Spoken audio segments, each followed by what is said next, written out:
start off, can you give a brief outline about what you do?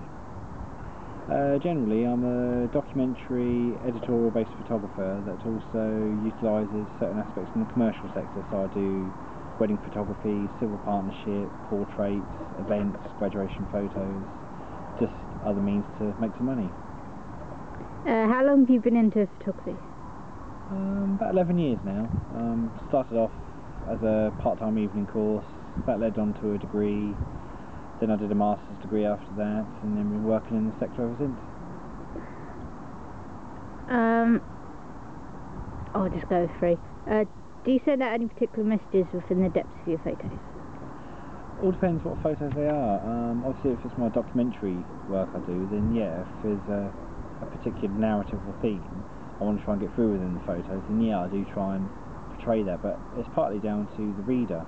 It's whatever they can read from the photos is if they can pick up your message or not. In your out-of-sight gallery, you touched upon quite a shocking subject. Can you tell us about it? Which subject is that? The out-of-sight. Don't recall which. The gallery you showed at the university. Oh, yeah. So, well, yeah, it was a subject that was quite personal to myself, and I felt it was quite underrepresented. Within the realms of documentary photography, a lot's been done on, say, domestic violence and female rape, but nothing's been really touched on the area of male rape. It's one of those like unspoken taboos, so I felt I wanted to investigate it further. Was the reaction from people who viewed that gallery what you were expecting? I can't say. I didn't really expect any views from it. I just wanted the work to be shown, and then whatever views I got from it, I'd take them at face value. There was a guest book, and there was some negative feedback in it, but I accepted that as being part and parcel with the delicate subject matter. Can you name a couple of the comments that you received? Off the top of my head, no. It was just one in particular. Somebody wrote it in quite a furious rage. They were very upset with the work, but that was it. They just vented out in a guest book. There have been examples throughout art history and galleries where people have defaced the work, smashed paintings, thrown paint over the work, so nothing like that happened. So in some ways I find it was quite a, a very calm. Yeah. What was the other topics that you've shown through your photography? Lots. Mainly I'm interested, I've done male nudes throughout the past. I've done documentary into abandoned shopping trolleys. I'm very interested in like a bland, banal aesthetic within my work. Landscape work, most photographers tackle that subject, so I kind of look at it with a different twist. Again, it's without pigeonholing yourself into one kind of genre of photography. With myself and my work, I like to explore all avenues and all aspects of photographic medium. What has been your favourite one to collect? Favourite series of photos? Yeah.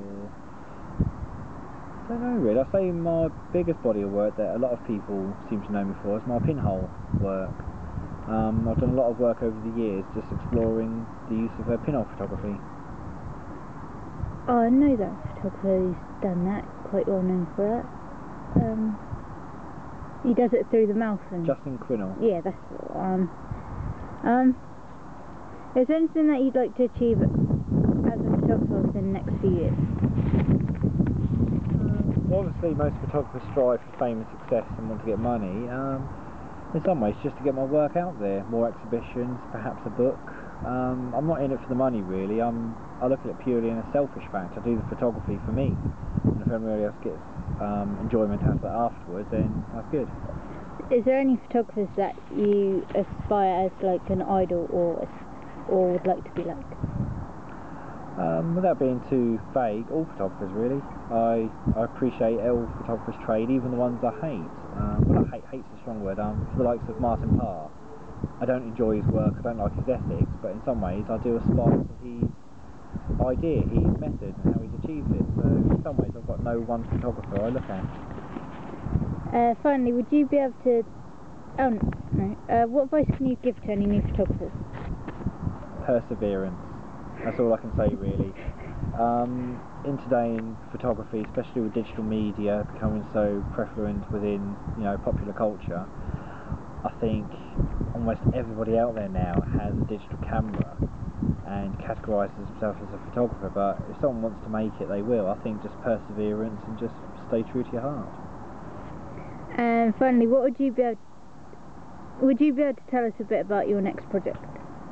The next project I'm doing is a male nude series using a pinhole camera, but done in the style of the Dutch master Johannes Vermeer. So in a way it's kind of following on what Tom Hunter did, of a girl reading a possession order at a window, but in some ways I'm doing it just with male nudes and then utilising the aesthetics and that kind of eerie feel of a pinhole photography. Thank you.